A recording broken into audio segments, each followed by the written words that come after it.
Kern County is continuing the redistricting process and is asking for community involvement.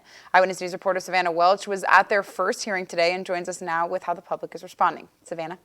Stacy, residents at the hearing today voiced concerns over lack of representation of people of color and minority communities.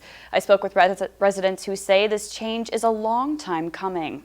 Saturday marked the first redistricting hearing in Kern County, and residents are calling for change. 70+% of the community, the residents of Kern County, are people of color, and that is not reflective with five nice white men. Redistricting is the process every 10 years where a region draws new political district lines based on the results of the census. And this time, the Board of Supervisors is opening it up for community input. But in the hearing, residents said most of the public doesn't know they can help with remapping. All communities should be heavily involved in this, and thus more outreach should be done. The Board of Supervisors had residents draw their own district lines. At the meeting, they handed out these maps with Bakersfield on one side and Kern County on the other. Now people will actually be able to draw their own maps using the online program Districtor or by mailing in a hard copy for consideration. Officials say the focus is to identify communities of interest so they don't get split up by boundary lines. This keeps these communities together to make sure they have an equal voice in representation.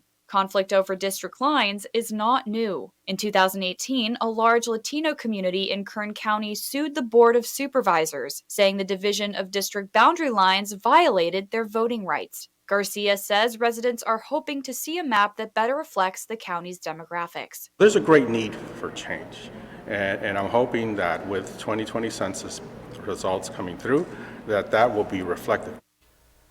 At the hearing, officials said they're still working to get everything up and running, and they'll be updating their website and are working on keeping the public up to date with how they can be involved in the remapping process. In studio tonight, Savannah Welch, Eyewitness News.